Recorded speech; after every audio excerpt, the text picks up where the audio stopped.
नमस्कार, DD news पर आप देखना शुरू कर चुके हैं हमारा खास प्रोग्राम। इस वक्त मैं हूं लाल चंद्र सिंह। अगले 1 घंटे में हम देखेंगे कुछ ऐसी खबरें जिन पर चर्चा जरूरी है, और ये चर्चा हम करेंगे हमारे संवाददाताओं के साथ और साथ ही खास मेहमानों के साथ भी।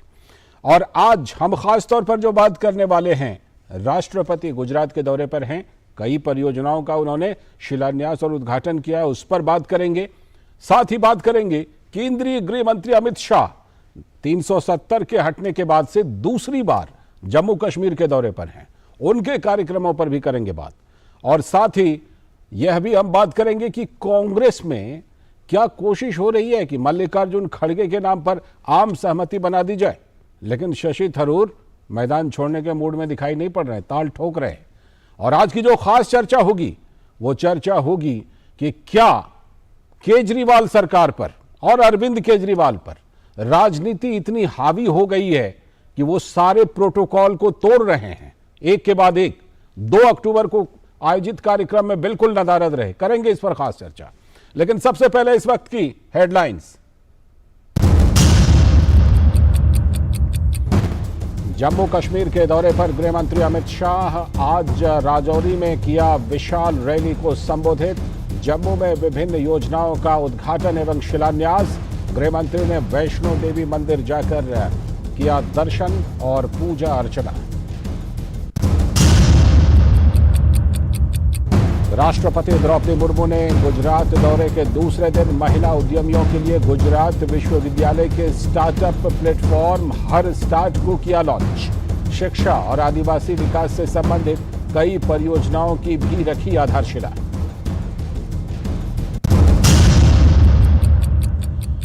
वायुसेना दिवस से पूर्व अपनी सालाना प्रेस कॉन्फ्रेंस में वायुसेना के प्रमुख ने कहा कि अग्निपथ योजना के तहत एयर वॉरियर की भर्तियों को किया गया सुव्यवस्थित। दिसंबर तक 3000 अग्निवीर होंगे वायुसेना में शामिल।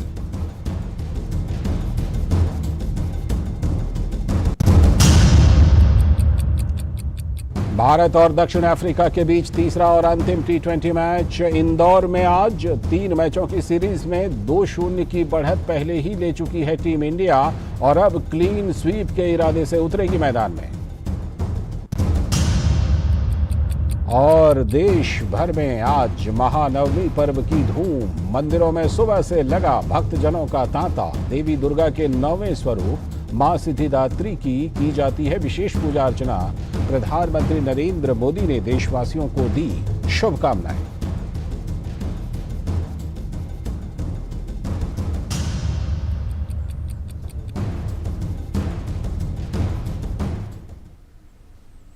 तो ये थी इस वक्त की हेडलाइंस, और अब बारी खबरों को विस्तार से देखने की और उन पर चर्चा करने की। तो सबसे पहले बात राष्ट्रपति के गुजरात दौरे की।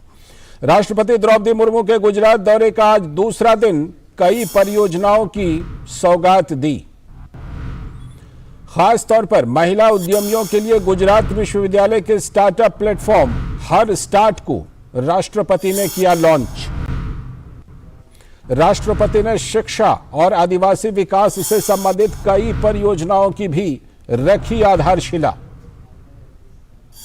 खासतौर पर उन्होंने जिक्र किया कि गुजरात विश्वविद्यालय से हजारों महिलाओं को फायदा हो रहा है। राष्ट्रपति ने अपने दौरे के पहले दिन सोमवार को भी की थी तमाम कार्यक्रमों में शिरकत। और सोमवार को राष्ट्रपति ने गांधीनगर में 1330 करोड़ रुपए की परियोजनाओं का किया था शिलान्यास और उद्घाटन। साथ ही सोमवार को साबरमती आश्रम में राष्ट्रपिता महात्मा गांधी को पुष्पांजलि भी अर्पित की थी। और राष्ट्रपति बनने के बाद पहली बार गुजरात के दौरे पर द्रौपदी मुर्मू गई हैं। और इस मौके पर क्या कुछ राष्ट्रपति ने खास तौर पर कहा है, पहले उसे सुन लेते हैं। गुजरात ने अन्य क्षेत्र के साथ साथ शिक्षा के क्षेत्र में भी उल्लेखनीय प्रगति हासिल की है। पिछले 2 दशकों में राज्य में स्कूल ड्रॉप आउट की दर 22% से घटकर 1.37% हो गई है। शिक्षक छात्र रेशियो में भी 40 से सुधरकर 26 तक पहुंच गया है।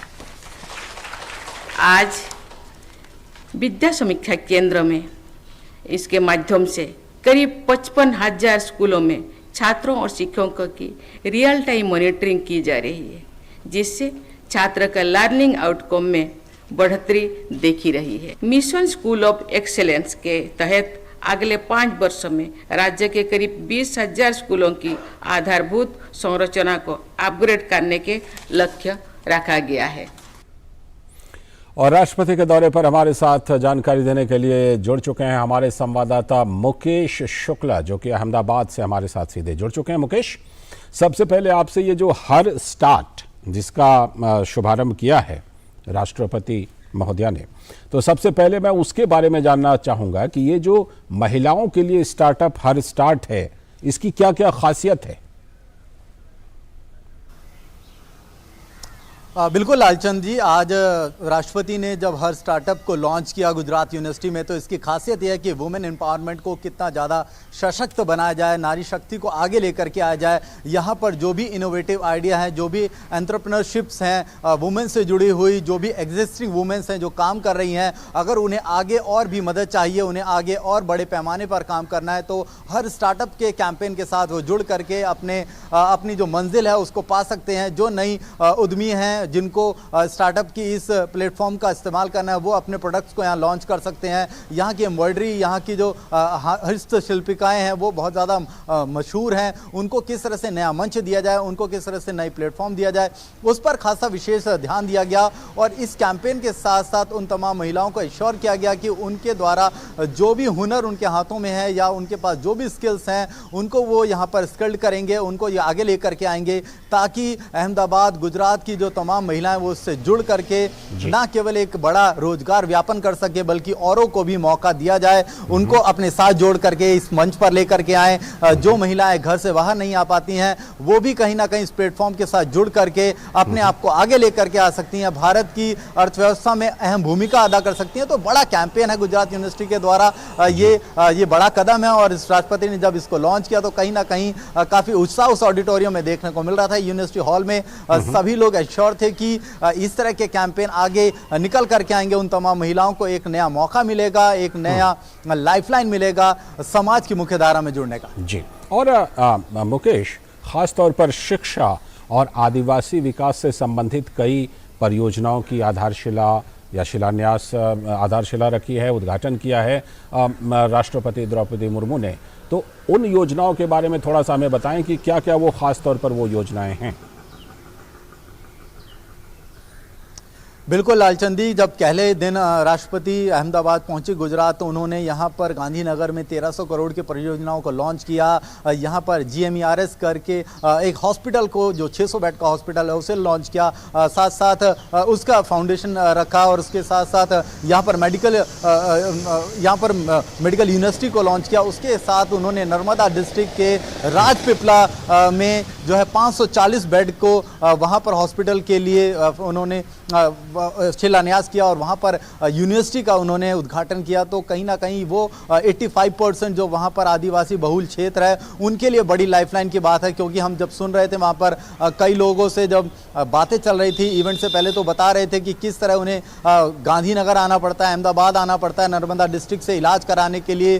अगर किडनी का इलाज कराना है तो उनको इतना ट्रैवल करना पड़ता है, पैसा जाता है, समय जाता है। लेकिन अब उनके लिए ये सब चीज़ें उन्हीं के डिस्ट्रिक्ट में मौजूद होंगी, तो कहीं ना कहीं उनके लिए बड़ा लाइफलाइन होगा। और साथ ही साथ एजुकेशन सेक्टर में वहाँ पर बल मिलेगा, रोजगार के नए अवसर पैदा होंगे। अगर हॉस्पिटल बनेगा, मेडिकल कॉलेज बनेंगे, तो जो शिक्षा का स्तर है वो किस तरह से आगे बढ़ेगा। यहाँ से बाहर जाकर के जो लोग यूनिवर्सिटी में पढ़ाई करते थे उनका खर्चा बचेगा। और ये तमाम चीज़ें जो हैं, बुनियादी सुविधाएं हैं, इनसे उनको रूबरू कराया गया, उनको ये सौगात दी गई। तो बड़ी खुशी की बात थी उन तमाम युवाओं के लिए। उनके लिए एक सेलिब्रेशन होगा कि अब वो अपने डिस्ट्रिक्ट में रह करके पढ़ाई कर सकेंगे, यहीं रोजगार हासिल कर सकेंगे, जिसके लिए उन्हें बाहर कभी कभी हिंदुस्तान के कोने कोने में जाना पड़ता था, ना तो उसके बाद विदेशों में भी उन्हें जाना पड़ता था और वहां पर अपनी तालीम पूरी करनी पड़ती थी। अब उन्हें अपने डिस्ट्रिक्ट में अपने परिवार के बीच में रह करके ये तमाम सुविधाएं मिलेंगी। ना केवल उनका पैसा बचेगा, उनका एडिशनल जो बर्डन है वो कहीं ना कहीं कम होगा। इस सौगात के साथ उनके लिए दोहरी सफलता होगी। आगे आकर के वो समाज के विकास और उनके उत्थान में काम कर पाएंगे। तो लालचंद जी, बड़ी रिस्पॉन्सिबिलिटी है, बड़ा यहाँ पर एंटरप्रेन्योरशिप है, और साथ ही साथ जिस तरह से मैंने बोला, जब ये तमाम चीज़ें यहाँ खुलेंगी तो रोजगार के नए जो अवसर पैदा होंगे उसमें भी यहाँ पर कहीं ना कहीं बढ़ोतरी देखने को मिलेगी, युवाओं को नए जॉब्स मिलेंगे। और मुकेश, राष्ट्रपति बनने के बाद द्रौपदी मुर्मू की ये गुजरात की पहली यात्रा है। हमने अभी उनका संबोधन भी सुना, उसमें उन्होंने ख़ास तौर पर जो गुजरात की उपलब्धियां हैं शिक्षा के क्षेत्र में, स्वास्थ्य के क्षेत्र में, उसका उन्होंने बहुत ही ज़ोरदार तरीके से जिक्र किया अपने संबोधन में। बिल्कुल लालचंद जी, उन्होंने बताया कि किस तरह से यहाँ ड्रॉप आउट जो स्टूडेंट्स हैं उनकी संख्या में लगातार गिरावट देखने को मिली है। 1.5% के आसपास ये ड्रॉप आउट जो है, ये कार्ड जो है लगातार नीचे गिर करके आ रहा है। दिखा रहा है कि लोग एजुकेशन को कितना इंपॉर्टेंट मानते हैं। बल्कि हमने खुद यहाँ पर रह करके देखा कि बीते एक हफ्ते से हम यहाँ पर मौजूद हैं। यहाँ पर नवरात्रि की धूम है, नेशनल गेम्स चल रहे हैं, गरबा फेलिसिटेट किया जा रहा है। तो तमाम चीज़ें देखने को मिल रही हैं, कितना यहाँ पर आज़ादी है, कितना सुकून है, कितनी आबो हवा में ताजगी है, लोग कितने खुश दिखाई देते हैं। रात में आप जाएं, दिन में जाएं, किसी के चेहरे पर कोई शिकन नहीं है। और जो बात करें उनसे तो उनको लगता नहीं है कि यहाँ पर किसी चीज़ की कमी है। जो भी यहाँ पर बीते वर्षों में विकास किया गया है उसका कहीं ना कहीं उनको फ़ायदा हो रहा है। चाहे वो अटल ब्रिज देखने को मिले आपको, या आप उसके आसपास लेक पे जाकर के देखें, तो जो भी चीज़ें यहाँ पे डिज़ाइन की गई हैं, जिनको गुजरात मॉडल की जो बात की जाती है वो ऐसे ही नहीं की जाती है। यहाँ पर आने के बाद उनका पहला दौरा था, उन्होंने बखूबी इस बात को जोर दे करके कहा, कृषि पर उन्होंने जोर दे करके कहा कि कैसे यहाँ पर कृषि का जो नया अवतार देखने को मिला है, फार्मर्स को कितनी सुविधाएं मिल रही हैं, ऑर्गेनिक फार्मिंग को कितना बल मिल रहा है। साथ ही साथ उन्होंने एक चीज़ बोली कि हर घर नल की जो यहाँ पर मुहिम थी, पहले पानी की कितनी किल्लत थी हम सबको पता है, लेकिन अब हर घर लाइट है, हर घर नल से जल की जो सुविधा है वो मौजूद है। तो कहीं ना कहीं गुजरात जो है वाइब्रेंट गुजरात होता दिखाई दे रहा है, गुजरात की एक अलग छवि दिखाई दे रही है, और इसका सीधा सीधा आम जनता को फायदा मिल रहा है। और मैं आपको सही बताऊं कि हमारा खुद का भी एज ए जर्नलिस्ट हमारा एक्सपीरियंस अच्छा रहा। हमने बीते दिनों में देखा कि लोग काफी खुश रहते हैं, किसी तरह का क्राइम कंडक्ट नहीं है, ज्यादा लोगों के अंदर बेचैनी नहीं है, चिंता नहीं है। तो एक सुकून भरी जिंदगी वो यहाँ जीते हैं, क्योंकि गुजरात में खुशहाली है, गुजरात अभी बदल रहा है। इसी गुजरात मॉडल की तो चर्चा होती है। और थोड़ी सी चर्चा हम ये भी कर लेते हैं कि कल पहले दिन सोमवार को राष्ट्रपति ने ख़ास तौर पर साबरमती आश्रम का दौरा किया और वहाँ पर महात्मा गांधी को पुष्पांजलि तो अर्पित की ही, और 1330 करोड़ रुपए की परियोजनाओं का उद्घाटन और शिलान्यास किया। कल भी आप वहाँ पर मौजूद थे उनके दौरे के दौरान। तो ये जो योजनाएं हैं वो ख़ास तौर पर किन किन चीज़ों से जुड़ी हुई हैं? बिल्कुल लालचंद जी, जो परियोजनाएं हैं वो मोर और लेस जो सभी का केंद्र बिंदु है। फार्मर्स को किस तरह से यहाँ पर फ़ायदा मिले, किस तरह से महिला उद्यमियों को फ़ायदा मिले, यहाँ का जो लोकल रोज़गार है वो कैसे विकसित हो, वो जो तमाम छोटे छोटे एरियाज़ है जहाँ पर अब काम करने की ज़रूरत है। क्योंकि बड़े एरियाज़ में ऑलरेडी केंद्र सरकार और राज्य सरकार जो डबल इंजन की सरकार मिल करके काम कर रही है। यहाँ पर मुख्यमंत्री भूपेंद्र भाई पटेल ने भी बोला कि लगातार जो यहाँ पर रोज़गार के नए अवसर हैं वो पैदा हो रहे हैं। और ये जो तमाम परियोजनाएँ हैं, पोर्ट्स को लेकर के, बंदरगाहों को लेकर के जो परियोजना है उसका सीधा उनको फायदा मिलने वाला है। तो इसके अंदर एक कंबाइन एफर्ट दिख रहा है, हर सेक्टर को इसके अंदर इन्वॉल्व किया गया, चाहे वाटर है, फार्मिंग है, पोर्ट्स है, या मेडिकल है, या यूनिवर्सिटी से जुड़े वो तमाम लोग हैं, उन सभी के लिए इक्वली यहाँ पैरामीटर सेट किए गए हैं। और इसी तरह से उनको डाइवर्सिफाई किया गया है कि सभी को यहाँ पर मौका दिया जाए, सभी का विकास किया जाए। जितना ज़्यादा विकास होगा उतना ज़्यादा लोगों को रोज़गार मिलेगा, उतनी ज़्यादा अपॉर्चुनिटीज़ बढ़ेगी। लेकिन महिलाओं को लेकर के काफ़ी ज़्यादा यहाँ पर फोकस किया जा रहा है, क्योंकि यहाँ पर देखने को मिला है जो महिलाओं के हाथों में जो जादू है उसका यहाँ पर लोगों ने देखा है, किस तरह की उनकी शिल्पकारिता है, किस तरह का यहाँ पर ट्रेडिशन फॉलो किया जाता है, किस तरह से वो काम करते हैं। तो कहीं ना कहीं उनको एक नया प्लेटफॉर्म मिलेगा। और ये तमाम जो 1000 करोड़ की परियोजनाएँ या 1300 करोड़ की परियोजनाएँ हैं वो इनके लिए, इनके जीवन में एक नया जो है वो जुनून पैदा करेंगे, एक नई उम्मीद पैदा करेंगे। जी, बहुत बहुत शुक्रिया मुकेश, विस्तार से इन चीज़ों पर जानकारी देने के लिए। तो जाहिर सी बात है कि उनकी राष्ट्रपति बनने के बाद ये पहली यात्रा है, लेकिन बहुत ही ख़ास और गुजरात को कई सौगातें। आपका बहुत बहुत शुक्रिया जुड़ने के लिए और जानकारी देने के लिए। तो हमारे संवाददाता मुकेश शुक्ला जुड़े थे हमारे साथ अहमदाबाद से। और अब वक्त है एक ब्रेक का, और ब्रेक के बाद जब लौटेंगे तब बात करेंगे केंद्रीय गृह मंत्री अमित शाह के जम्मू कश्मीर दौरे की।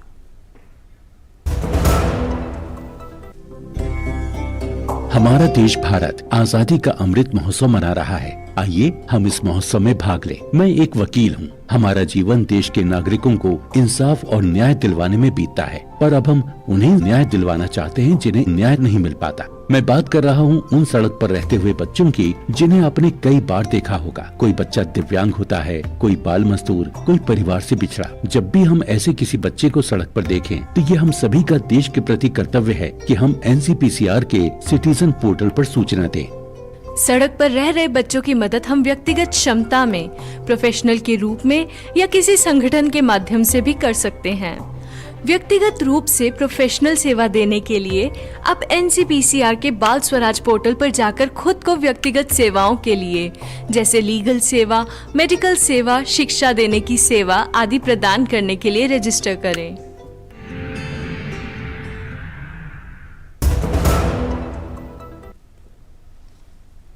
ब्रेक के बाद एक बार फिर से आपका स्वागत है। DD न्यूज पर देख रहे हैं आप इस वक्त, और अब हम बात करने वाले हैं गृह मंत्री अमित शाह के जम्मू कश्मीर दौरे की।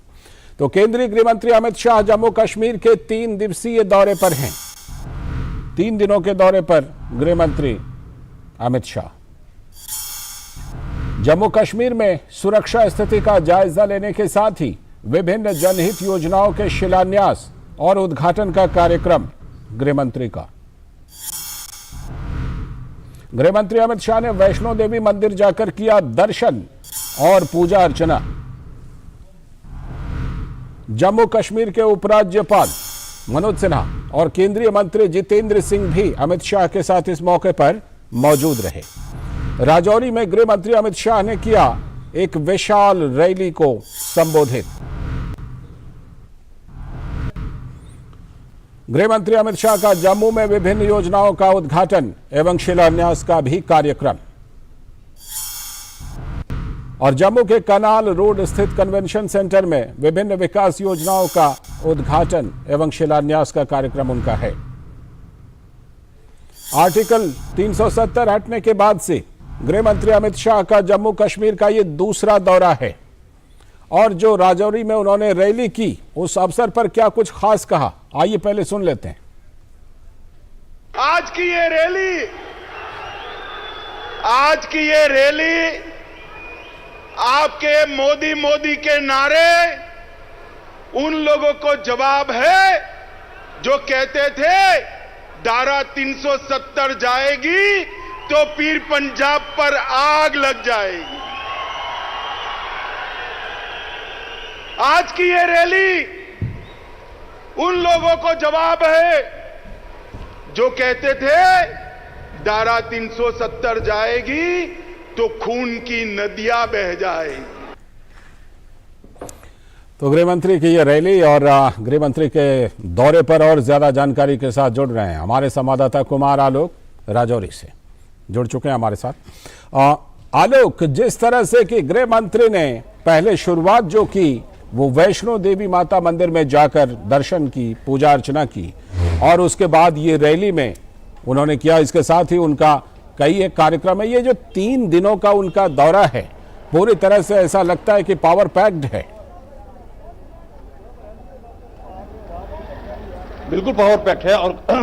और सवेरे जब उन्होंने माता वैष्णो देवी के दरबार में जाकर पूजा अर्चना की और उसके बाद जब रैली में वो आए तो उन्होंने साफ कहा कि मैंने माता वैष्णो देवी की अर्चना की कश्मीर की जनता खुशहाल बने। और जिस तरीके के यहाँ पर एक जन समुदाय या जन सैलाब जो उमड़ा वो वाकई आश्चर्यचकित करने वाला था।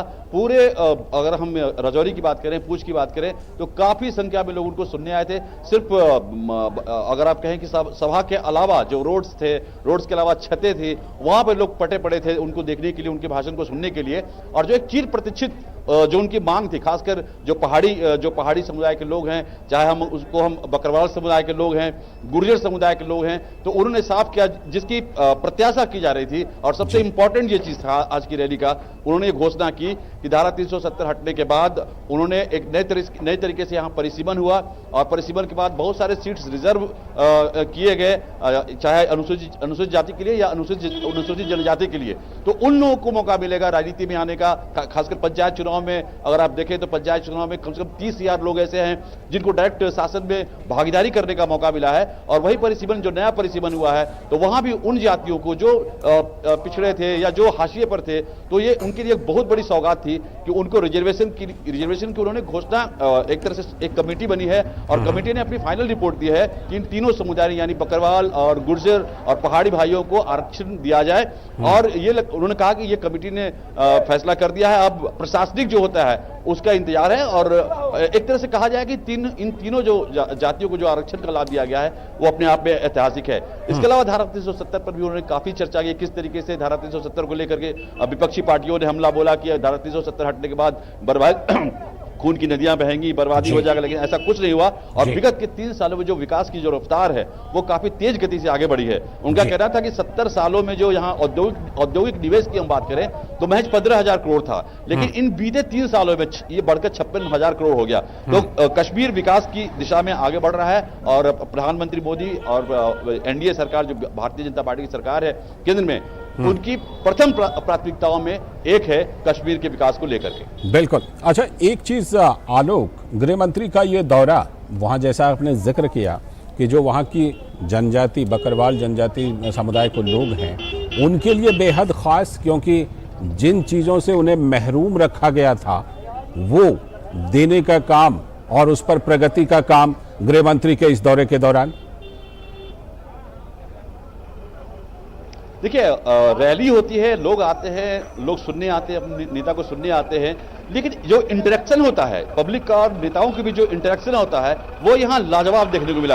यानी अमित शाह जब गृह मंत्री भाषण दे रहे थे, जब वो पब्लिक से खिताब कर रहे थे तो एक एक शब्द जो उनके एक एक शब्द पर, एक एक भाषण के अंश पर चीयर करती थी पब्लिक, चाहे वो बकरवाल समाज के लोग हों, चाहे वो पहाड़ी समुदाय के लोग हों, चाहे गुर्जर समुदाय के लोग हों। एक बेहतरीन जो रिस्पांस जो कहा जाता है, आप अगर बोल रहे हैं, लोग, आप जनता सिर्फ सुन रही है, रिस्पॉन्ड नहीं कर रही है, लेकिन यहां पर एक एक शब्द पर उनका रिस्पॉन्ड हो रहा था। तो आप समझ सकते हैं कि कितना महत्वपूर्ण था उन लोगों के लिए, जो खासकर 3 समुदायों के लिए, कि उनकी जो चिर प्रतीक्षित मांग थी उसको पूरा ही नहीं किया, बल्कि कश्मीर के विकास का जो पूरा खाका है उन्होंने जनता के बीच दिया कि किस तरीके से IIT आया जम्मू में, किस तरीके से IIM आया जम्मू में, किस तरीके से नीट आया। तो इन सारी चीजों को, विकास की जो पैमाने जो उनका साफ कहना था कि 3 परिवारों तक ही सीमित रह गया था कश्मीर का विकास। आप लास्ट में उन्होंने आग्रह किया कि आप इन 3 परिवारों से कश्मीर को मुक्ति दिलाइए। बिल्कुल, ये बेहद खास है इस दौरे का। और आर्टिकल 370 हटने के बाद गृह मंत्री दूसरी बार जम्मू कश्मीर के दौरे पर हैं। आलोक, क्या क्या तोहफा मिलने वाला है जम्मू कश्मीर को इस दौरे के दौरान, खास तौर पर अगर कुछ बड़ी बड़ी बातों का जिक्र करें? देखिए, ये लालचंद जी, ये जो सौगात, जो आरक्षण वाली बात थी, इसको लेकर काफी उत्सुकता थी तीनों समाज में कि आखिर आज घोषणा हो जाएगी, लेकिन उन्होंने कहा कि प्रशासनिक स्वीकृति लेनी बाकी है। ये सबसे बड़ा डिमांड था। इसके अलावा विकास की अगर हम बात करें तो सिर्फ जम्मू रेंज में ही हॉस्पिटल की सौगात उन्होंने दिया, एकलव्य स्कूल की बात उन्होंने की कि जल्दी वो 3 महीने के अंदर तैयार होगा। जो हाईवेज है, सड़क की स्थिति काफी खराब है, लेकिन इन 3 सालों में सड़कों पर काफी काम हुआ है। जो स्टेट हाईवे है उनको नेशनल हाईवे में कन्वर्ट किया गया है। तो सरकार चाहती है कि जो विकास का पैमाना है, उस विकास के पैमाने को जिस तरीके से जो एक तरह से उसकी गति रुक गई है, उस गति को बहुत तेज करने की बात है। और ये काम चल भी रहा है। अगर मनोज सिन्हा की हम बात करें तो उन्होंने भी पूरे अपने भाषण में विकास का खाका रखा है कि विगत के 3 सालों में किस तरीके से राज्य में विकास की जो अवधारणा है उसको मूर्त रूप देने की कोशिश की है केंद्र सरकार, नरेंद्र मोदी सरकार और जो स्टेट गवर्नमेंट है उसने। बिल्कुल, ये मूर्त रूप देने की कोशिश की है। और गृह मंत्री का ये जो दौरा है, इसमें ख़ास तौर पर अगर जिक्र करें 3 दिनों का ये दौरा है। और गृह मंत्री, जैसा कि हम जानते हैं आलोक, कि लगातार ये भी चर्चा हो रही है कि वहाँ पर केंद्र सरकार की तरफ से, चुनाव आयोग की तरफ से विधानसभा चुनाव की भी घोषणा हो सकती है। उसको लेकर के भी गृह मंत्री का ये दौरा काफी अहम भारतीय जनता पार्टी के लिहाज से देखें, क्योंकि भारतीय जनता पार्टी के जो पार्टी के कार्यक्रम है उसमें भी गृह मंत्री शिरकत करने वाले हैं।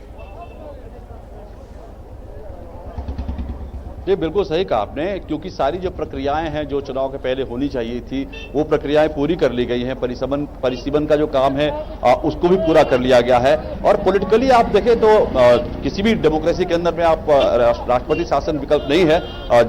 जनता की भागीदारी विधानसभा चुनाव से या लोकसभा चुनाव से जो होती है, तो सरकार इसके लिए प्रतिबद्ध है कि शांतिपूर्ण माहौल में यहाँ पर कश्मीर में विधानसभा का चुनाव हो, और इसके लिए वो पूरी उन्होंने कमर कसा है। अब निर्वाचन आयोग ने भी इस बारे में पहल की है कि जल्द से जल्द यहां विधानसभा चुनाव करवाया जाए। तो उसको देखते हुए पॉलिटिकली भी विकास की अगर हम बात करें, विकास के साथ साथ जो इस दौरे का एक पॉलिटिकली संदेश भी गया कि आखिर में जो उन्होंने कहा कि हम आपसे सारा कुछ विकास की वादा करते हैं, सब कुछ करते हैं, आपके लिए तत्पर है, लेकिन हमको 3 परिवारों से मुक्ति चाहिए, आप दिलवाएंगे ना। और वो तो ये पॉलिटिकल भाषण था, विकास की योजनाओं की चर्चा करने के बाद जो लास्ट वर्ड था। तो ऐसा लग रहा है कि चुनाव जल्द से जल्द यहाँ चुनाव की घोषणा हो सकती है, शायद अगले साल हो, लेकिन चुनाव की घोषणा जल्द से जल्द होगी। जी, बहुत बहुत शुक्रिया आलोक जुड़ने के लिए इस खबर पर और विस्तार से जानकारी देने के लिए। आगे भी आपसे जानकारी लेते रहेंगे। गृह मंत्री का ये 3 दिनों का दौरा है। बहुत बहुत शुक्रिया आपका जुड़ने के लिए। और अभी वक्त है एक ब्रेक का, और ब्रेक के बाद जब लौटेंगे तब करेंगे आज की खास चर्चा। और वो आज की जो खास चर्चा होने वाली है कि प्रोटोकॉल उल्लंघन के मामले में एलजी ने दिल्ली के सीएम को पत्र लिखा है। 2 अक्टूबर को ये मामला हुआ है। करेंगे इस पर विस्तार से चर्चा। अभी वक्त है ब्रेक का। हर दिन हर पल बनती खबरें, बदलती दुनिया, हम लेकर आते हैं आपके लिए बड़ी खबरें, संपूर्ण कवरेज, ताकि आप रहें खबरों के बीच हमारे साथ। मिड डे प्राइम हिंदी सोमवार से शुक्रवार दोपहर 1 बजे सिर्फ डीडी न्यूज पर।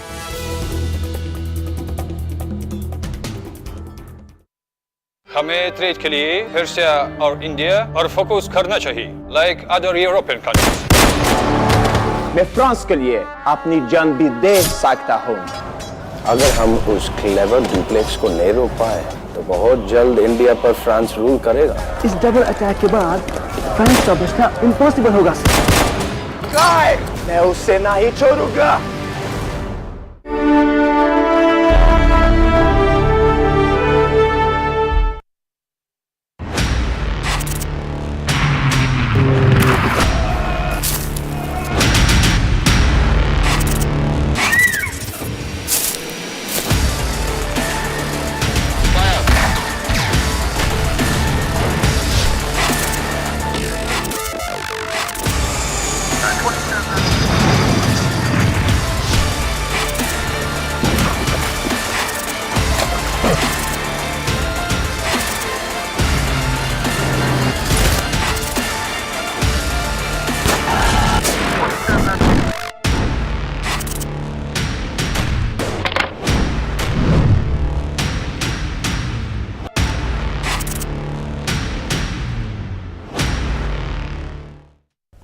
ब्रेक के बाद एक बार फिर से आपका स्वागत है। डीडी न्यूज पर आप देख रहे हैं इस वक्त, और अब बारी आ गई आज की खास चर्चा की। और जैसा कि हमने बताया था कि आज की जो खास चर्चा है वो कुछ सवाल उठाती है, और वो सवाल है प्रोटोकॉल उल्लंघन मामले में दिल्ली के उपराज्यपाल ने केजरीवाल सरकार को लिखा पत्र। और ये मामला क्या है हम आपको बताते हैं। राजघाट और विजय घाट पर दिल्ली के मुख्यमंत्री अरविंद केजरीवाल की अनुपस्थिति को लेकर यह पत्र है। दरअसल 2 अक्टूबर को जो कार्यक्रम आयोजित किए गए थे उसमें दिल्ली सरकार की तरफ से कोई भी शामिल नहीं हुए। महात्मा गांधी और लाल बहादुर शास्त्री की जयंती कार्यक्रमों में ना आना दोनों नेताओं का अनादर है, ऐसा उपराज्यपाल का कहना है। रविवार 2 अक्टूबर को राजघाट और विजय घाट पर आयोजित कार्यक्रमों में दिल्ली के सीएम केजरीवाल नदारद रहे, और राजघाट और विजय घाट पर आयोजित कार्यक्रमों में शामिल ना होने के कारण ही केजरीवाल को उपराज्यपाल ने यह फटकार लगाई है। उन्होंने कहा है कि रविवार को राजनीतिक प्रतिबद्धताओं के कारण केजरीवाल की अनुपस्थिति अस्वीकार्य थी। साथ ही उन्होंने कहा कि दोनों महान विभूतियों को समर्पित इन दोनों राष्ट्रीय स्मारकों का रखरखाव केंद्र शासित प्रदेश दिल्ली की सरकार के पास है, और इस आधार पर भी भारत के राष्ट्रपति और उपराष्ट्रपति दिल्ली के मुख्यमंत्री के ही आमंत्रित अतिथि होते हैं इस अवसर पर। राष्ट्रपति द्रौपदी मुर्मू ने राजघाट और विजय घाट का दौरा किया, लेकिन सीएम केजरीवाल खुद गायब थे। और दिल्ली के उप मुख्यमंत्री मनीष सिसोदिया तो आए थे इन स्मारकों पर, लेकिन राष्ट्रपति के आगमन से पहले ही चले गए। और उपराष्ट्रपति जगदीप धनखड़ ने भी महात्मा गांधी और लाल बहादुर शास्त्री के स्मारकों का दौरा किया था, लेकिन सीएम समेत सभी लोग नदारद थे। इसी पर आज हम खास चर्चा करेंगे और हमारे साथ खास मेहमान भी जुड़ रहे हैं। हमारे साथ संवाददाता गिरीश निशाना तो हैं ही, साथ ही हमारे साथ शिवम छाबड़ा, भारतीय जनता पार्टी के प्रवक्ता, और परविंदर सेठी जी, आप समर्थक, आम आदमी पार्टी के समर्थक, रोशन गौड़ जी, वरिष्ठ पत्रकार, आप सभी का बहुत बहुत स्वागत। और हम चर्चा की अब शुरुआत करते हैं और मैं शुरुआत सबसे पहले अपने संवाददाता गिरीश निशाना से करता हूं। गिरीश, ये जो पूरा का पूरा मामला 2 अक्टूबर का है, इसमें दिल्ली सरकार की तरफ से प्रोटोकॉल का घनघोर उल्लंघन हुआ है, ऐसा राज्यपाल का कहना है। उन्होंने चिट्ठी भी लिखी है। पहले आप यही बताइए कि क्या दिल्ली सरकार की तरफ से इस पर कोई जवाब आया है? देखिए लालचंद्र, मैं आपको बताना चाहूँगा क्योंकि 2 अक्टूबर बहुत मायने रखता है, क्योंकि 2 अक्टूबर को महात्मा गांधी का जयंती होती है और इसके साथ ही पूर्व प्रधानमंत्री स्वर्गीय लाल बहादुर शास्त्री जी का भी जन्मदिन होता है। क्योंकि राजघाट पर जहां महात्मा गांधी की समाधि है, वहां पर भी एक कार्यक्रम आयोजित किया गया था 2 अक्टूबर को। साथ ही 2 अक्टूबर को जो लाल बहादुर शास्त्री जी की समाधि स्थल है विजय घाट, वहाँ भी एक कार्यक्रम आयोजित किया गया था। तो कहीं ना कहीं ये जो पूरा केंद्र शासित प्रदेश के अंदर जो ये आते हैं, दोनों ही स्थल आते हैं, एक राजघाट, दूसरा विजय घाट। विजय घाट की अगर बात की जाए तो विजय घाट को पूरी तरह से जीएडी ने देखा था, मतलब कि जनरल एडमिनिस्ट्रेशन जो डिपार्टमेंट है दिल्ली सरकार का, उसने ही तमाम जो भी आमंत्रण पत्र थे वो तमाम अतिथियों को भेजे थे। और ऐसे में सवाल ये उठता है, क्योंकि जब आपके राज्य में आपके अधीन जो कार्य हो रहा है उसके अंदर मुख्यमंत्री खुद नदारद रहते हैं। क्योंकि जिस तरह से अगर बात की जाए तो मैं राजघाट पर उस दिन मौजूद था। करीबन 7:30 बजे देश के प्रधानमंत्री नरेंद्र मोदी वहां पर पहुंचते हैं। उस समय मुख्यमंत्री अरविंद केजरीवाल वहां मौजूद नहीं रहते हैं। उसके बाद 7:35 पर उपराष्ट्रपति वहां पहुंचते हैं, तब भी अरविंद केजरीवाल जो दिल्ली के मुख्यमंत्री हैं वो वहां पर मौजूद नहीं रहते हैं। करीबन 8:15 बजे राष्ट्रपति वहां पर पहुंचती हैं, तब भी दिल्ली के मुख्यमंत्री वहां मौजूद नहीं रहते हैं। इसी तरह ये मामला केवल राजघाट का नहीं है। इसी तरह अगर विजय घाट की बात की जाए तो विजय घाट पर भी यही दृश्य देखने को मिला, जहां पर दिल्ली के मुख्यमंत्री वहां मौजूद नहीं थे। क्योंकि जिस तरह से देखा जाता है कि दोनों ही जो स्थल हैं वो केंद्र शासित प्रदेश दिल्ली के अंदर आते हैं और दिल्ली के मुख्यमंत्री को कहीं ना कहीं उनके आमंत्रण पर राष्ट्रपति उपराष्ट्रपति को बुलाया जाता है। तो ऐसे में जो दिल्ली के जो अपने आप को मुखिया कहते हैं, दिल्ली के मुख्यमंत्री हैं, वो वहां पर उनका स्वागत करने के लिए नहीं पहुंचते, क्योंकि एक ना कहीं उनको उनका स्वागत करने के लिए वहां मौजूद रहना चाहिए था, क्योंकि देश के महामहिम राष्ट्रपति वहां पर पहुंच रही थी। तो और वो दोनों ही जगह पर कहीं मौजूद नहीं थे। और पिछली बार भी ऐसा ही हुआ था, जब वहां पर प्रधानमंत्री राष्ट्रपति पहुंचे थे तो तब भी जो दिल्ली के मुख्यमंत्री हैं वहां जानबूझ के कहें या कैसे कहें, वो वहां देरी से पहुंचे थे और उनका स्वागत पिछले साल भी उन्होंने नहीं किया था। यानी लगातार इस तरह के मामले आ रहे हैं। जी, मैं लौटता हूं आपके पास और मैं शिवम छाबड़ा जी और रोशन गौड़ जी के पास जाऊं, उससे पहले परविंदर जी के पास ही जाऊंगा। सबसे पहले परविंदर जी ये बताइए कि देखिए, राजनीतिक प्रतिद्वंद्विता और राजनीतिक मुकाबला अपनी जगह पर है, लेकिन आपको भी क्या नहीं लगता, आप आम आदमी पार्टी के समर्थक हैं और बिल्कुल इसमें कोई दिक्कत वाली बात नहीं है, लेकिन मुझे ये बताइए कि क्या आपको भी नहीं लगता कि ये मतलब प्रोटोकॉल के उल्लंघन का घनघोर मामला है, जिसके बीच में, इन सब चीजों के बीच में राजनीति आड़े नहीं आनी चाहिए? नहीं, बिल्कुल आड़े नहीं आनी चाहिए, लेकिन वहां पे ना प्रेजेंट होने का मतलब ये नहीं है कि प्रोटोकॉल का उल्लंघन किया गया है। क्योंकि जो राष्ट्रपिता महात्मा गांधी और लाल बहादुर शास्त्री जो प्रथम प्रधानमंत्री हैं, वो इन चीजों से बहुत ऊपर उठकर हैं। इन छोटी छोटी चीजों से कोई फर्क नहीं पड़ता, लेकिन जो भारतीय जनता पार्टी अपने संवैधानिक संस्थाओं का मिसयूज कर तरह तरह के चीजों को पेश कर रही है और लोगों को तंग कर रही है। पटरी पर से उतरने वाली बात। देखिए, हम अपने जितने भी हमारे महान नेता हैं उनका आदर करते हैं, वो सब चीजों से ऊपर हैं, इसमें कोई शक की बात नहीं। लेकिन इसका मतलब क्या, हम उनका जो एक स्थापित परंपरा है, जो एक प्रोटोकॉल है, उसका इस आधार पर उल्लंघन करेंगे परविंदर जी? नहीं, उल्लंघन की बात नहीं है। मनीष सिसोदिया जी वहां पहुंचे और वहां पे राष्ट्रपति के आने से पहले अपनी श्रद्धांजलि दी, लेकिन जो अपनी आपस में एक तरह की विविधता है, तरह तरह से एलिगेशन लगाकर आम आदमी पार्टी को तंग किया जा रहा है, कभी मनीष सिसोदिया जी के ऊपर, कभी किसी के ऊपर। हाँ। तो इस तरह से एक आपस में एक दीवार सी खड़ी हो गई है, उसी की वजह से प्रोग्राम को आप ये कह रहे हैं कि जो कुछ भी दिल्ली की राजनीति में चल रहा है उसका बदला चुकाने के लिए 2 अक्टूबर को ऐसा किया गया, ये आप एडमिट कर रहे हैं? नहीं, राजनीति में एक गिरावट आई है। हाँ। राजनीति में एक गिरावट आई है। तो वही जो तो पक्ष की जो सरकार है उसको ये छोटी हरकतें नहीं करनी चाहिए। जो एक दिल्ली के अंदर एक सरकार है, एक अच्छा काम कर रही है, अच्छा। शिक्षा के ऊपर, स्वास्थ्य के ऊपर और लोगों के बिजली पानी के ऊपर काम कर रही है। हाँ। उनको तरह तरह से तंग किया जा रहा है। तो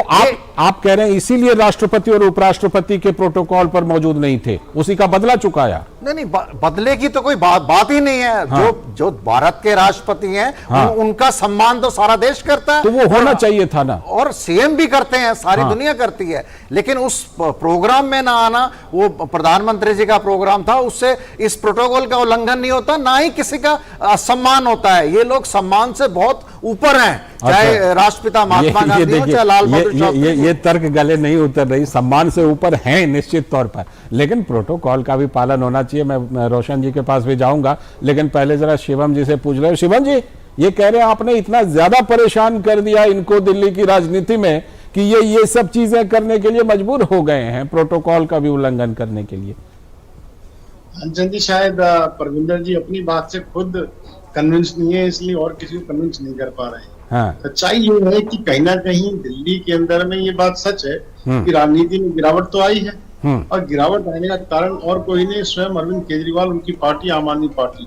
अब आप इसी बात से अंदाजा लगा लीजिए कि 2 अक्टूबर जो कि राष्ट्रपिता महात्मा गांधी की जन्म जयंती होती है, 2 अक्टूबर जो स्वर्गीय लाल बहादुर शास्त्री जी की जन्म जयंती होती है, उसके सरकारी कार्यक्रम में जिसके ऑफिशियल होस्ट दिल्ली सरकार स्वयं होता है, उसके अंदर में जो माननीय राष्ट्रपति पहुंचती हैं, हाँ, ये पॉइंट है बिल्कुल, माननीय राष्ट्रपति पहुंचते हैं, इसी पॉइंट को राज्यपाल महोदय ने भी उठाया है। प्रोटोकॉल के तौर पे नहीं खड़े हो सकते। भाई ऐसी कौन सी राजनीति है और ऐसी कौन सी राजनीति ये करना चाहते हैं, इसका जवाब इनको देना चाहिए। मैं आपको छोटा सा उदाहरण देता हूँ।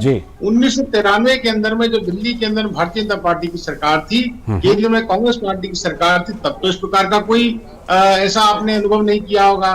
जब 1998 में दिल्ली में कांग्रेस की सरकार बन गई, शीला दीक्षित मुख्यमंत्री बन गई, और केंद्र में बीजेपी की सरकार थी, तब भी आपने इस प्रकार की कोई घटना को आपने मेरी जानकारी में तो कभी ऐसी कुछ घटना नहीं रही। हमारी जानकारी में भी नहीं। प्रोटोकॉल तो उल्लंघन हो गया। जहाँ राष्ट्रीय कार्यक्रमों के अंदर में प्रदेश की सरकार नदारद रहे, ये इससे बड़ा प्रोटोकॉल का उल्लंघन हो नहीं सकता। मामला तो गंभीर है, ये मामला गंभीर है, और इसीलिए हम ये सवाल आज उठा रहे हैं। ये बताती है कि उनके लिए इम्पोर्टेंस की चीजें हैं, वो महत्व नहीं रखती, राजनीति महत्व। ठीक है, लौटता हूं आपके पास। मामला तो गंभीर है। रोशन गौड़ जी, अभी दिल्ली की राजनीति का हवाला हुआ, शिवम जी ने उदाहरण दिया कि भाई पहले भी शीला दीक्षित की सरकार थी, केंद्र में एनडीए की सरकार थी, लेकिन जिस तरह परविंदर जी मामले को लाइट करने की कोशिश कर रहे हैं, आपको लगता है कि ये राजनीति या जो ये बदले की राजनीति या जो घटनाक्रम हुआ है उसको जो परिलक्षित कर दिया, उसका जो रिएक्शन दिखा दिया, वो भी 2 अक्टूबर के मौके पर, ये कहीं से जस्टिफाइड है? बिल्कुल नहीं है। और मैं कहूँगा कि कुछ मुद्दे ऐसे होते हैं, कुछ काम ऐसे होते हैं जो राजनीति से ऊपर होते हैं। बिल्कुल। जो 2 अक्टूबर का दिन इतना हम सब के लिए, पूरे देशवासियों के लिए गर्व का दिन होता है, एक श्रद्धा का दिन होता है। तो हम सब लोग अपनी श्रद्धा के लिए उनके जो हमारे बापूजी हैं, हमारे लाल बहादुर शास्त्री जी हैं, उनको हम नमन करते हैं। तो उसमें राजनीति से ऊपर उठकर ये सब हम करते हैं। और अगर हम अब देखिए कि वो यहाँ पर एक पॉइंट जोड़ देता हूँ। परविंदर जी ने कहा कि देखिए उनके प्रति जो सम्मान देना था वो हमने दिया, लेकिन मामला ये बनता है कि दिल्ली सरकार होस्ट है इस मामले में, ठीक है, इसलिए मेजबान है, और राष्ट्रपति और उपराष्ट्रपति का अतिथि के रूप में आते हैं, तो वहां पर मेहमान है, मेजबान ही गायब है। इसीलिए कह रहा हूं कि कुछ परंपराएं ऐसी होती हैं कि जिनको निभाना अति आवश्यक होता है। और जब होस्ट है जिन्होंने निमंत्रण दिया कि आप आइए और वही अगर वहां पे उपस्थित न रहे तो ये कहीं असम्मान की ऐसी भावना आती है कि आपने कहीं असम्मान किया है। और चूंकि ये परंपरा है, ये आज की परंपरा नहीं है, ये वर्षों से हम ये परंपरा निभाते चले आ रहे हैं। तो एक दिन क्योंकि ये पहले से तय है तो आपका जो राजनीतिक प्रोग्राम था आप उसको रोक सकते थे, अगले दिन शिफ्ट कर सकते थे और 2 अक्टूबर को आपको अपने आप को खाली रखना चाहिए था, ताकि ये जो हमारी परंपराएं हैं, इन कुछ परंपराएं ऐसी होती हैं जिनको नहीं तोड़ना चाहिए बल्कि इस परंपरा को निभाना चाहिए। और अगर हम परंपरा तोड़ते रहें, अगर हम राजनीतिक कारणों से परंपरा तोड़ते रहें तो फिर एक दिन ऐसा होगा कि कोई किसी का सम्मान नहीं करेगा। अभी मैं आपको एक उदाहरण देता हूं कि आम आदमी पार्टी के जो सरकारी कार्यालय हैं, चाहे पंजाब में या दिल्ली में, तो वहाँ बाबा साहब अम्बेडकर और शहीद भगत सिंह की तस्वीरें लगाई हुई हैं। ठीक है, वो अच्छी बात है, उनकी तस्वीरें लगनी चाहिए, लेकिन सवाल है कि वहाँ पे महात्मा गांधी की भी होनी चाहिए थी, वहाँ पे राष्ट्रपति की भी होनी चाहिए। वैसे तो होने तो प्रधानमंत्री की भी चाहिए, लेकिन अगर आपका राजनीतिक भेदभाव है तो कम से कम राष्ट्रपति की और राष्ट्रपिता की जरूर होनी चाहिए। यही तो हम भी ये परंपरा नहीं तोड़नी चाहिए। ये आज जो हम सवाल उठा रहे हैं, हम ये नहीं कह रहे हैं कि प्रधानमंत्री नरेंद्र मोदी गए तो उस समय आप क्यों नहीं थे, हम खास तौर पर पूछ रहे हैं कि राष्ट्रपति और उपराष्ट्रपति के समय आप क्यों नहीं थे। ऐसा लगता है आपने जो बात उठाई रोशन जी, 2 बातें हैं जिसको लेकर के मैं परविंदर जी के पास जा रहा हूं। परविंदर जी, या तो देखिए ऐसा है कि या तो आपने जानबूझ करके आम आदमी पार्टी ने, केजरीवाल जी ने, उनकी सरकार ने इन चीजों को बदले की राजनीति में शामिल कर लिया, या नहीं तो ये है कि आपने अभी तक ये जो प्रोटोकॉल है, ये जो हमारे यहाँ की राजनीति है और ये चीजें, तमाम चीजें जो इनको लगता है कि सीखा समझाई नहीं है, सत्ताधारी हो गए लेकिन इन चीजों को समझ नहीं पाए, सीख नहीं पाए। परविंदर जी, नहीं, ऐसा कुछ नहीं है। राष्ट्रपिता महात्मा गांधी और लाल बहादुर शास्त्री जी के प्रोग्राम पूरे देश में सैकड़ों जगहों पे, हजारों जगहों पे उनको श्रद्धांजलि दी गई है और उनको मनाया गया है। इसमें इस तरह का प्रोटोकॉल का कोई उल्लंघन नहीं है, लेकिन एक राजनीतिक द्वेष इतना ज्यादा बढ़ चुका है और उसके अंदर जो भारतीय जनता पार्टी है, 2 राज्यों में आम आदमी की सरकार है, उससे घबराई हुई है, बौखलाई हुई है और उनको किसी तरीके से जेल के अंदर डालने की जो साजिशें करती है, जैसे भाई साहब ने कहा पंजाब के अंदर बाबा साहब अंबेडकर जी और भगत सिंह जी की तस्वीरें लगाई गई। मैं ये कहना चाहता हूं कि पूरे देश के अंदर कोई ऐसा ऑफिस नहीं है जहां राष्ट्रपिता महात्मा गांधी जी की तस्वीर या प्रधानमंत्री जी की तस्वीर ना लगी हो, लेकिन जो बाबा साहब अंबेडकर और भगत सिंह जी को जो स्थान मिलना था वो स्थान देने का प्रयास करा जा रहा है कि उन लोगों का योगदान कॉन्स्टिट्यूशन के अंदर और देश को आजाद कराने के अंदर बहुत बड़ा था, बहुत बराबर का सम्मान मिलना चाहिए। बहुत बड़ा योगदान था, लेकिन क्या महात्मा गांधी का योगदान नहीं था?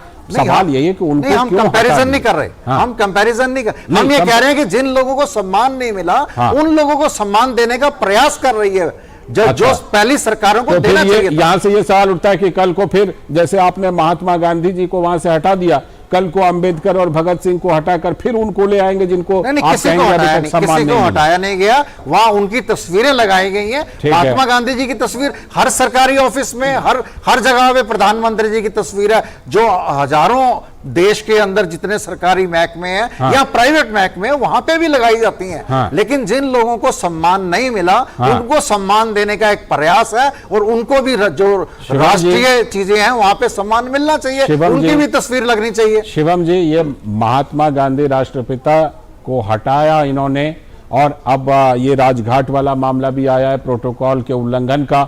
इनका जो तर्क है कि जिनको सम्मान आप लोगों ने नहीं दिया उनको ये दे रहे हैं, आप बताइए इस पर क्या जवाब देना चाहेंगे? लालचंद जी, तानाशाहों की सरकारें जो संवैधानिक संस्थाओं को ध्वस्त करने में, कल्पना करिए ना कि आप उनसे पूछ रहे हैं कि साहब आपने महात्मा गांधी जी की मूर्ति क्यों, आपने उनकी तस्वीर क्यों हटा दी, तो आपको ये तर्क दे रहे हैं कि साहब बाबा साहब अम्बेडकर की लगा दी और भगत सिंह जी का लगा दी। अरे बाबा साहब अम्बेडकर जी की मूर्ति और भगत सिंह जी की मूर्ति तो सभी लोग लगाने को तैयार हैं, उसमें कोई आपत्ति नहीं, आप उसके विषय कर सकते थे, महात्मा गांधी की मत हटाते। पर ऐसी कौन सी मजबूरी आन पड़ी कि साहब आप महात्मा गांधी की आपने वहां से तस्वीर हटा दी? खैर कोई बात नहीं, मैं तो कह रहा हूँ ना, तानाशाहों की सरकार है जो संवैधानिक संस्थाओं को, व्यवस्थाओं को ध्वस्त करने में लगी। और दूसरी बात ये कि आप कल्पना करिए, भाई मैं इसको एक दूसरे मतलब इसको फ्लिप साइड सोचना चाहिए जी। लाल बहादुर शास्त्री तो कांग्रेस के लीडर थे, हाँ, प्रधानमंत्री रहे, हाँ, भाई सरकार के सरकारी कार्यक्रम है, पूर्व प्रधानमंत्री हैं देश के, सम्मानीय व्यक्ति हैं, उनकी जयंती पर कार्यक्रम आयोजित कर रहे हैं। महात्मा गांधी किसी पार्टी से संबंधित, बिल्कुल बिल्कुल, उन्होंने औपचारिक तौर पर नाता तोड़ लिया था कांग्रेस से। इन प्रकार की स्थितियों में आप कल्पना करिए कि आप उसको राजनीति का अखाड़ा बनाना चाहते हैं, तो तय आपको करना है। जिस देश की जनता, दिल्ली की जनता आपकी इन हरकतों को देख रही है, इसमें कोई दो राय नहीं। लेकिन मैं फिर कह रहा हूँ कि मेरा इनसे यही निवेदन है कि थोड़ी सब्सिडी लेकर के आए और कहीं ना कहीं संवैधानिक स्थितियों को मेंटेन करके चलें। इस प्रकार से ध्वस्त करेंगे तो इनका पतन भी जल्दी होगा। ये तो ठीक है। रोशन जी, आप जरा सा ये बताएं कि इस मामले में अब आगे क्या होगा। जैसे एलजी ने पत्र तो लिख दिया केजरीवाल सरकार को, अब इस मामले में आगे क्या हो सकता है? देखिए, एलजी साहब ने अपने चिट्ठी में ही लिखा है कि भविष्य में ऐसी घटनाएं ना हो, इसका ध्यान रखा जाए। तो हम भी ये उम्मीद करते हैं कि चूंकि मुख्यमंत्री पढ़े लिखे हैं और समझदार हैं और संवैधानिक बातों को, प्रोटोकॉल को समझते हैं, तो हम उम्मीद ये करते हैं कि अगली बार वो ऐसा न करें कि ताकि उसमें जो राजनीतिक विद्वेष है, जो राजनीतिक नफरत है, वो न झलके। कम से कम प्रोटोकॉल का जो सम्मान है वो कम से कम कायम इसी उम्मीद के साथ आज की चर्चा को खत्म करते हैं और इसी के लिए हमने ये कार्यक्रम, ये चर्चा की भी थी। बहुत बहुत शुक्रिया रोशन जी, धन्यवाद। परविंदर जी, शिवम जी और गिरीश, आपका भी जुड़ने के लिए बहुत बहुत शुक्रिया। तो ये बिल्कुल साफ है कि इस तरह की चीजें राजनीति में जो एक प्रोटोकॉल है उसका उल्लंघन ना हो और ना किया जाना चाहिए और इन चीजों का हमेशा ख्याल रखा जाना चाहिए। और इस वक्त में, इस चर्चा के बाद इस वक्त हम आपको एक ब्रेकिंग न्यूज दे रहे हैं। उत्तराखंड के उत्तरकाशी जिले में डोकरानी बामक ग्लेशियर में आज एवलांच हो गया। जानकारी के अनुसार एवलांच की चपेट में आने से नेहरू पर्वतारोहण संस्थान यानी निम के 28 लोग वहां फंसे थे, जिन्हें निकालने के लिए निम की तरफ से रेस्क्यू अभियान यानी कि बचाव और राहत का अभियान चलाया जा रहा है। आपदा प्रबंधन अधिकारी देवेंद्र पटवाल ने बताया है कि ट्रेनिंग में प्रशिक्षक और प्रशिक्षणार्थी सहित कुल 175 लोग थे, जिनमें 29 लोग एवलांच की चपेट में आए हैं। 8 लोगों को रेस्क्यू कर लिया गया है। 21 लोगों का रेस्क्यू कार्य फिलहाल चल रहा है। रेस्क्यू के लिए हेली की मदद ली जा रही है। तो वहीं मुख्यमंत्री पुष्कर सिंह धामी ने केंद्रीय रक्षा मंत्री राजनाथ सिंह से बात कर द्रौपदी का डांडा 2 पर्वत चोटी में हिमस्खलन में फंसे निम उत्तरकाशी के 28 प्रशिक्षणार्थियों के रेस्क्यू अभियान में तेजी लाने के लिए सेना की मदद का भी अनुरोध किया है। मुख्यमंत्री ने बताया कि केंद्र सरकार की ओर से हर संभव सहायता देने का आश्वासन भी मिला है और इन प्रशिक्षणार्थियों को सकुशल निकालने के लिए एनआईएम की टीम के साथ ही जिला प्रशासन, एनडीआरएफ, एसडीआरएफ, सेना और आईटीबीपी के जवानों द्वारा तेजी से राहत और बचाव कार्य चलाया जा रहा है। तो ये ब्रेकिंग न्यूज है कि हिमस्खलन के कारण कई पर्वतारोही फंसे हैं, इसकी आशंका है। पर्वतारोहियों को सकुशल बाहर निकालने के लिए राहत और बचाव कार्य जारी है। उत्तराखंड के मुख्यमंत्री पुष्कर सिंह धामी ने उत्तरकाशी में फंसे हुए प्रशिक्षणार्थियों पर ट्वीट करके जानकारी साझा की है। उन्होंने कहा है कि द्रौपदी का डांडा 2 जो पर्वत चोटी है, वहां पर फंसे हिमस्खलन में फंसे हुए प्रशिक्षणार्थियों को जल्द से जल्द सकुशल बाहर निकालने के लिए एनआईएम की टीम के साथ जिला प्रशासन, एनडीआरएफ, एसडीआरएफ, सेना और आईटीबीपी के जवानों द्वारा तेजी से राहत एवं बचाव कार्य चलाया जा रहा है। और इस बारे में जानकारी के लिए बात करते हैं आईटीबीपी के पीआरओ विवेक पांडे जी से। विवेक जी, दूरदर्शन न्यूज पर फिलहाल आपका स्वागत है। दुखद खबर है, ये बताइए कि क्या इस वक्त की जानकारी है, कितने लोग, जो हम बता रहे हैं कि करीब करीब 2 दर्जन लोग फंसे हुए हैं, आपकी जानकारी के मुताबिक इस समय ताजा स्थिति क्या है?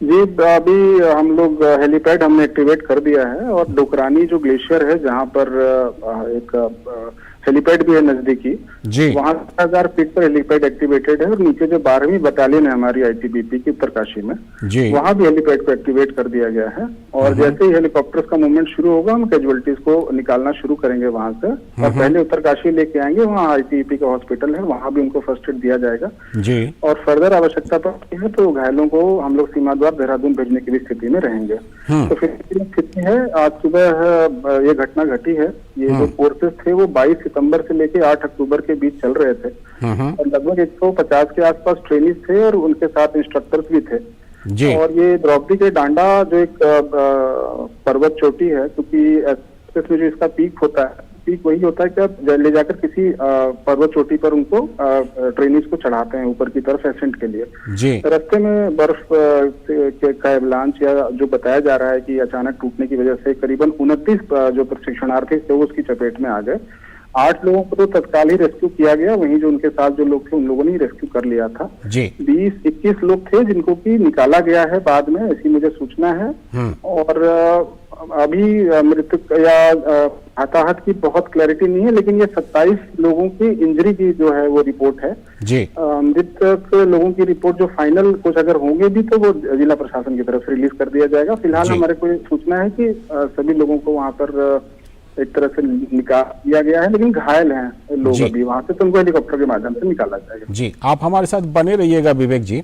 इस बीच में जरा हम बता देते हैं दर्शकों को कि रक्षा मंत्री राजनाथ सिंह ने इस हादसे पर दुख जताया है और उन्होंने ट्विटर पर लिखा है, उत्तरकाशी में नेहरू पर्वतारोहण संस्थान द्वारा किए गए पर्वतारोहण अभियान में भूस्खलन के कारण जानमाल के नुकसान से गहरा दुख हुआ। अपने प्रियजनों को खोने वाले शोक संतप्त परिवारों के प्रति मेरी संवेदनाएं। तो ये राजनाथ सिंह रक्षा मंत्री ने भी ट्वीट करके ये जानकारी दी है। हमारे साथ आईटीबीपी के पीआरओ विवेक पांडे जी इस खबर पर जानकारी देने के लिए और जो अभी ताज़ा हालात हैं वहाँ पर जो स्थिति है उसकी जानकारी देने के लिए हमारे साथ जुड़े हुए हैं। विवेक जी, ये बताइए कि वहाँ पर जिस तरह से 8 लोगों को बचा लिया गया है, तो इसमें ये हम उम्मीद कर सकते हैं कि ये पता चल गया होगा कि बाकी जो 21 लोग फंसे हुए हैं उनकी स्थिति के बारे में भी वहां पर जो टीम बचाव के लिए, राहत के लिए गई है, उनको काफी हद तक जानकारी मिल गई होगी विवेक जी? जी हाँ, बिल्कुल। वो जो मेरी अंतिम सूचना है वो ये है कि कोई भी ऐसा कि ट्रैप्ड है, वो ये कह रहे हैं कि उनको निकाल लिया गया है and they are very much in contact. दूसरी चीज ये है कि सैटेलाइट फोन्स होते हैं उनके पास और सैटेलाइट फोन्स के माध्यम से तत्काल इसकी सूचना मिल गई है तो राहत और बचाव का कार्य तुरंत ही शुरू करने के प्रयास कर दिए गए थे। और जो टीम्स होती हैं उनके पास खुद भी इक्विपमेंट्स होते हैं जी। बड़ा ग्रुप था, जैसे मैंने बताया कि 150 के आसपास ट्रेनीज और साथ इंस्ट्रक्टर्स वगैरह थे, तो उन लोगों ने तुरंत ही एक्शन किया है। हम यही उम्मीद कर रहे हैं कि कैजुअलिटीज कम से कम हो। जब स्थिति क्लियर होगी तो और ज्यादा स्पष्ट बता पाएंगे, बट स्थानीय प्रशासन, जिला प्रशासन और एसडीआरएफ की टीम्स हमारे साथ हम हमारे टच में हैं जी। अगर आवश्यकता पड़ेगी तो आईटीबीपी को भी वहाँ लॉन्च कर दिया जाएगा। फिलहाल वो लोग वहाँ इस स्थिति में हैं कि शायद वो लोग हेलीकॉप्टर से भेज पाएंगे जो भी हताहत हुए हैं उन लोगों को जी। और जैसा कि जानकारी मिल रही है कि वहाँ पर एसडीआरएफ की 5 टीमें घटनास्थल के लिए गई हैं, क्या और भी टीमों की जरूरत पड़ सकती है जिस तरह की वहाँ पर स्थिति बनी है विवेक जी? अभी तत्काल तो ऐसा नहीं बताया गया है इमीडिएटली, क्योंकि आउट ऑफ 175 का जो ग्रुप है उसमें लगभग 100 से ज्यादा लोग ऐसे हैं जो कि मदद करने के लिए वहाँ मौजूद हैं। तो उनको हेलीपैड तक लाना और फिर वहाँ से हेलीपैड से निश्चित तौर पर जो चॉपर्स आएंगे उनमें एक एक करके जो भी इंजरीज हैं, जो भी है जिन लोगों के, उनको निकालने की कार्रवाई होगी। बाकी लोग तो खैर वापस वैसे भी आ सकते हैं ऑन फुट। भटवाड़ी से ऊपर की तरफ है रास्ता जो उत्तरकाशी जिले में पड़ता है जी। तो हम ये उम्मीद कर रहे हैं कि जो लोग वहां पर निकाले जा चुके हैं उनको हेलीपैड पे लाकर वहां से निकाला जाएगा। अगर आवश्यकता पड़ेगी तो हेलीपैड एक्टिवेटेड है और हम लोगों को हाई एल्टीट्यूड में रेस्क्यू का वैसे भी बहुत एक्सपीरियंस है पहले से। अगर आवश्यकता पड़ेगी तो अपने कमांडोज को वहाँ भेज देंगे जी। और नजदीक में वहां पर जो कोई अगर घायल निकाले जाते हैं तो नजदीक में इलाज की अच्छी सुविधा वहां पर कहाँ पर मौजूद है विवेक जी? जी, जैसा मैंने बताया आईटीबीपी का भी हमारा 10 बेडेड हॉस्पिटल तो वहीं पर उपलब्ध है। लेकिन अगर वो हेलीकॉप्टर से नीचे लाए जाते हैं और अगर आवश्यकता पड़ती है कि देहरादून भेजा जाएगा तो वहां से 30 मिनट में हेलीकॉप्टर से भी वो देहरादून भेजा जा सकते हैं इमीडिएटली जी। और मुख्यमंत्री पुष्कर धामी ने केंद्र सरकार से मदद मांगी है, रक्षा मंत्री ने उस चीज को लेकर उनको पूरा आश्वासन भी दिया है। ऐसे में क्या और भी सेना के लोगों की जरूरत पड़ सकती है, या फिलहाल आपको लगता है कि जो बचाव और अभियान कार्यक्रम, बचाव और राहत का अभियान चल रहा है, वो उसमें फिलहाल पर्याप्त संख्या में लोग हैं मौजूद? जी, जैसा मैंने बताया 100 से ज्यादा लोग हैं वहाँ जो राहत और बचाव कार्य को आगे लेके जा सकते हैं जी। और जैसा सैटेलाइट फोन मैंने बताया, हम तैयार हैं। अगर आवश्यकता पड़ेगी तो निश्चित तौर पर हमको हेलीकॉप्टर के माध्यम से वहाँ उतार दिया जाएगा, और हम वो करने में सक्षम है। अभी हम स्थानीय प्रशासन से लगातार टच में है। अगर वो कहते हैं कि आवश्यकता पड़ेगी तो बहुत मैन पावर है, हम लोग adequate man power is there, हम उनको अपने इक्विपमेंट्स के माध्यम से तत्काल भेजने की स्थिति में है।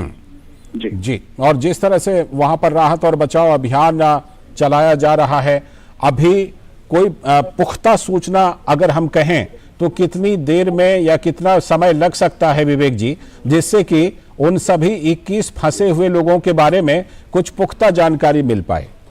मैं अभी थोड़ी देर में क्लियर कर पाऊंगा। जो स्थानीय प्रशासन के लोग हैं उनका जो बुलेटिन आएगा थोड़ी देर में, और हमारे भी लोग जो हेलीपैड पे हैं जैसे रिसीव करना शुरू करेंगे तो हम बताने की स्थिति में होंगे। जी, एक चीज और सवाल उठता है विवेक जी कि वहां पर जो ग्लेशियर का एवलांच हुआ, क्या इसके बारे में पहले से कोई आशंका थी, पहले से कोई सूचना थी, कोई जानकारी दी गई थी, चेतावनी दी गई थी?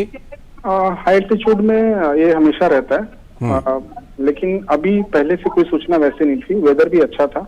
मैं कहूँगा थोड़ा दुर्भाग्य है वहाँ उन लोगों का, मैं यही कह सकता हूँ फिलहाल। बाकी सूचना बाद में मिल पाएगी जैसे स्थिति क्लियर होती है। जी जी। और राहत और बचाव अभियान के दौरान फिलहाल किसी भी तरह की वहाँ कोई दिक्कत महसूस हो रही है स्थानीय टीमों को? अभी नहीं हो रही है, अभी मौसम साफ है और हम लोग इसको करने की स्थिति में हैं। रेस्क्यू ऑपरेशन अभी चलेगा। जी जी। विवेक जी, बहुत बहुत शुक्रिया आपका जुड़ने के लिए, और आगे भी हम आपसे लगातार इस बारे में जानकारी लेते रहेंगे। तो हम आपको बता रहे हैं कि एक दुखद खबर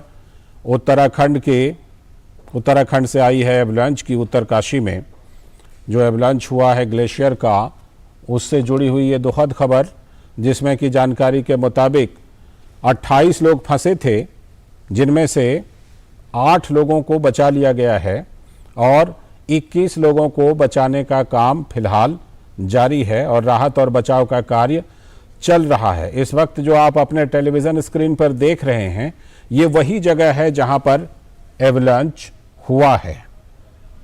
तो आप इसको अपने टेलीविज़न स्क्रीन पर देख रहे हैं। और जैसा कि हमने आपको बताया कि लगातार जो राहत और बचाव का अभियान है वो जारी है।